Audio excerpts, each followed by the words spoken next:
Bonjour.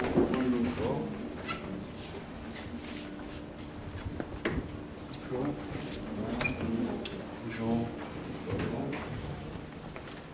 Donc alors, je pense que certains d'entre vous connaissent déjà le mouvement. Donc, sachant qu'il y a une réunion concernant le SIAG, l'ordre du jour, comme nous, en ce moment, on gère un petit peu le bâtiment du SIAG, M. Placide, une réunion avec certains ici présents, et il ne pouvait pas, il n'arrivait pas à organiser cette réunion. Je pense qu'il n'a même pas pris la peine de vous inviter ou de vous faire part de notre envie de vous rencontrer par rapport à une problématique très simple. C'est que dans un cadre juridique, nous avons demandé que lorsqu'il y a des coupures d'eau ou lorsque l'eau est insalubre, il y a un certain nombre de choses qui doivent être mises en place, et ceci dans un cadre légal. À la question, qui doit apporter les 3 litres d'eau par habitant lorsqu'il y a une coupure, le SIAG aujourd'hui dit ne pas avoir le budget nécessaire afin de pouvoir mettre ce dispositif en place. Donc, il cherche à avoir le soutien des EPCI. Donc, par rapport à ça, vu que les coupures d'eau se font toujours et de manière illégale parce que les moyens techniques et logistiques ne sont pas mis en place, et comme la plupart d'entre vous, ce sont des décideurs, ce serait pour savoir par rapport à cette problématique, qu'est-ce que vous comptez faire maintenant. Parce qu'on connaît les réunions, les conseils, les assises des outre-mer, etc. On va connaître, on ne va pas, c'est votre travail de pouvoir discuter et de pouvoir parler inlassablement, mais on veut des réponses claires.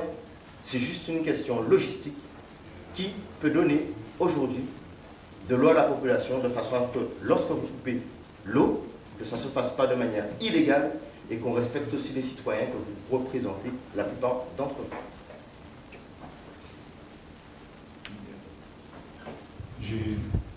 Donc je suis le président de la CAR, donc je parle au nom de la CAR. J'ai enregistré la demande qui est claire, qui j'ai très bien compris la demande. Ce que je vais vous proposer, si vous avez d'autres demandes à formuler, je vais enregistrer ces demandes et vous faire une proposition de rencontre, une proposition très rapidement pour vous donner la réponse que nous pouvons apporter aux questions que vous soulevez. Est-ce que ça peut vous convenir? Alors à ce moment-là, ce qu'on va faire, parce que vous savez, depuis lorsque nous avons commencé nos interventions, on a l'impression que la plupart des personnes qui nous donnent rendez-vous, comme vous le savez, ont tendance à poser des lapins. Pourtant, ce sont des élus. Il ne faut pas généraliser. On ne généralise pas. Alors ce qu'on va faire, en fait, comme vous êtes représentant du peuple, on va fixer le rendez-vous. Donc, je vais prendre note d'une manière très précise des questions que vous soulevez et pour nous donner... En fait, peut-être que vous n'avez pas compris. Si, j'ai très bien compris. On va fixer le rendez-vous. Donc alors, puisque nous sommes au siège du SIAG et que... Non, puisque nous... Non, mais c'est pas un SIAG ici. Nous sommes au siège du SIAG. Ah, vous, ok, d'accord. Et que la réunion que vous faites concerne le SIAG, pourquoi pas, je peux vous inviter à faire la réunion avec nous. Parce que là, on intervient dans une situation d'urgence. En ce moment même, il y a des personnes qui sont en tour d'eau, qui n'ont pas d'eau. On reste toujours dans la situation de l'illégalité.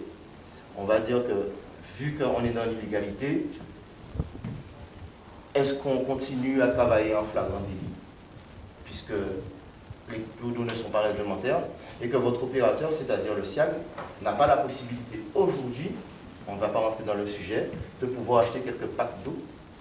Donc, comme je dis, en fait, pour ne pas imposer le rythme, en fait, ce qu'on va vous proposer, c'est de faire une réunion d'urgence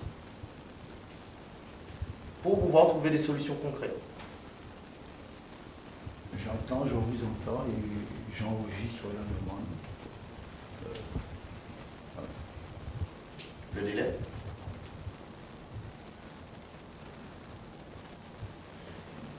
On est... Les gens n'ont pas d'eau. Comment? Le temps de la réponse, les gens n'ont pas d'eau. Non, non, mais nous le savons très bien. Et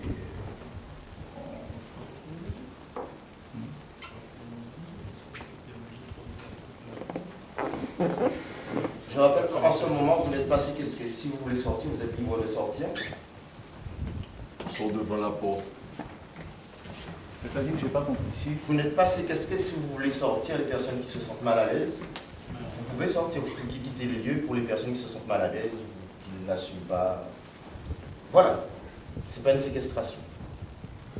je n'ai Je vais jamais faire comme le SIAG aussi, vous pouvez tout je à n'ai fait. jamais considéré que c'était une séquestration. Je dis, vous savez très bien que ce que vous dites devant nous, et la plupart du temps, regardez par exemple les membres du SIAG, aujourd'hui, portent plainte pour séquestration. Donc, vous pouvez, juste pour information, comme nous sommes en direct, quitter les lieux à n'importe quel moment.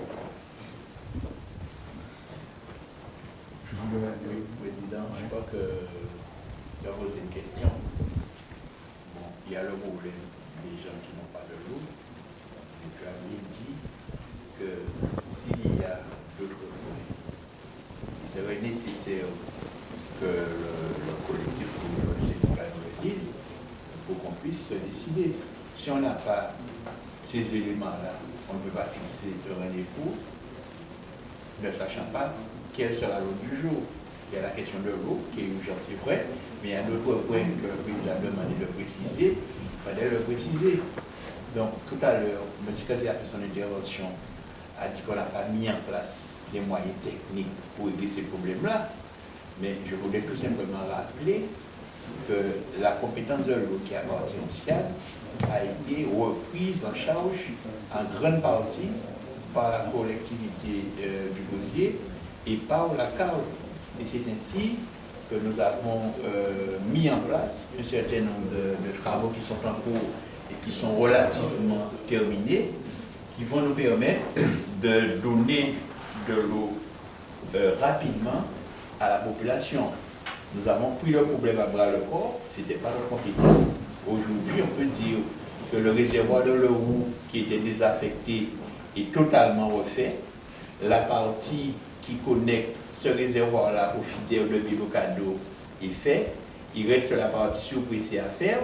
Et donc, on a bien dit, avec l'aide des techniciens, que tous ces ensembles de travaux additionnés vont permettre une nette amélioration de la situation de l'eau, en tout cas sur le Gosier. Donc, pour répondre plus précisément à l'invitation qui est faite de mettre en place une rencontre, je proposerais pour une rencontre qui soit fructueuse et efficace, que cette rencontre puisse se faire lundi matin. Pourquoi? Parce qu'il n'y a pas que la cale qui est concernée. Il n'y a pas que le périmètre de la cale qui est concerné par ces problèmes d'eau. Donc le temps d'inviter les autres opérateurs, parce que, entendons-nous bien, ce n'est pas que le périmètre de la cale qui est impacté et qui est concerné par le problème. Vous me faites cette demande aujourd'hui, vendredi, que je viens d'enregistrer, le temps pour moi de faire le point, de contacter les autres opérateurs, puisque ce n'est pas un problème cale, périmètre cale, c'est un problème qui est plus large que le périmètre de la cale. Donc voilà ce que je peux vous proposer. Je dis bien, si nous voulons que cette rencontre soit efficace et fructueuse, ce n'est pas la peine de bousculer la rencontre pour dire que voilà, on a dit ça et tout de suite nous en mouvement. J'aurais pu dire, eh bien, on descend tout de suite au SIAG, et je ne suis pas sûr, j'aurais répondu à une invitation, mais je ne suis pas sûr qu'en bout de course, qu'on aurait une rencontre que l'on voudrait qu'il soit fructueuse. Voilà un petit peu ce que je peux vous proposer. Très bien. Donc lundi matin, on peut avoir une heure. Oui, on peut dire 10 heures. Hein. Très bien. C'est enregistré pour nous. D'accord. Et donc, Non, qui nous parle, s'il vous plaît. bon, Qui s'adresse à nous? C'est monsieur Dupont, le président de De la la CAR. C'était un peu timide au début, donc Ah ouais. D'accord, très bien. Donc vous vous engagez à nous donner une réunion lundi 10h. Nous sommes de grands hommes. Comment? Nous sommes de grands hommes. On vous attend lundi 10h devant le ciel. Ça vous va, messieurs? ça me va. Ah, mais c'est bon. Sachez toutefois, C'est bon. et ce ne sont pas des menaces, en fait, on est un groupe qui tient toujours ses promesses. Si toutefois il y a un problème, parce que nous, vous êtes engagés à nous donner rendez-vous à 10h, en fait, ce qu'on ne supporte pas dans ce pays, c'est des gens qui n'ont pas de parole. Notamment le CERC se trouve dans cette situation aujourd'hui, juste parce qu'ils n'ont pas tenu parole. Plusieurs rendez-vous reportés, notamment l'absence de M. Jean-Claude Pioche, toujours absent d'ailleurs. Donc, il y a quelqu'un représentant du CIAG aujourd'hui? Je suis aussi à lui. D'accord, très bien. Ça aurait été bien parce que nous, vous savez, on ne mange pas les gens. D'accord, alors, Qui est censé des nous là? On n'a pas fait les présentations. je suis Ludovic Tolassi, représentant du mouvement Moun Guadeloupe. À côté de moi se trouve monsieur. Yannis Chipotel, porte-parole du mouvement Moun Guadeloupe. Je voulais rebondir avant. Vous êtes du SEG, hein? Ça ne vous dérange pas que nous soyons dans votre bâtiment en attente de réunion et que depuis le passage de M. Placide, vous ne donnez pas de nouvelles? Vous avez laissé un bâtiment, je peux m'exprimer s'il vous plaît? Vous avez laissé un bâtiment vide avec des bureaux ouverts. Est-ce que vous voulez dédouaner l'action, décrédibiliser l'action de Guadeloupéens qui se réveillent pour un problème grave, pour une crise sanitaire qui est en Guadeloupe? Vous n'êtes jamais passé, vous, monsieur. Mais non. Pourquoi? Mais je ne l'ai pas passé. Si on ne m'invite pas, je vais passer. Pourquoi? Quel titre? Si on ne m'invite pas, je ne peux pas passer. Vous avez mené votre action, vous avez bloqué. Personne ne m'a invité, personne ne m'a tenu. par contre, faites attention à vous, nous l'avons jamais Attention. Oui, mais c'est ce que je dis. Je Jusqu'à reprends ce maintenant, que si je vous dis. voulez travailler, Je reprends ce vos que je bureaux et dis. vos locaux sont... Oui, mais vous avez bloqué les locaux, monsieur. Non, donc si. Point du tout. Alors, si encore vous une fois par contre, invitez- on va se respecter. Eh bien, je vous Vos locaux respecte. ne sont pas bloqués. Bon, écoutez, vous n'êtes peut-être pas d'accord avec la sémantique. Je vous dis ce que je vous ai dit. Je vous ai C'est dit. pas de la sémantique, c'est l'économie. Vous parlez de Ah, mais d'accord. Ok. Ah, mais- Donc, comme je vous dis, vos bureaux ne sont pas bloqués. Bon, ben, Vous n'avez qu'à mettre la clé, tourner, ouvrez, rentrez dans vos C'est vrai bureaux qu'après, et travailler pour changer. Vous verrez que c'est un exercice assez particulier pour vous aussi de travailler, mais ça ne vous changera. Monsieur, est-ce que je peux vous faire une proposition? On s'est mis d'accord sur une On rencontre. dit 10 heures. Voilà. Très bien. Après que vous veniez, tant mieux, que vous ne veniez pas, il y aura de toute façon des répercussions sur votre fonctionnement. Voilà quand. Si on se... Il est menace. Non, c'est une réalité. C'est une réalité. Sur un cadre juridique. C'est un cadre juridique. De toute façon, je pense, si vous faites la réunion aujourd'hui de quoi nous parlons, on se dit lundi à 10h. Très bien, messieurs, vous pouvez y aller. Au revoir. Au revoir. Bonne séance de travail. Merci.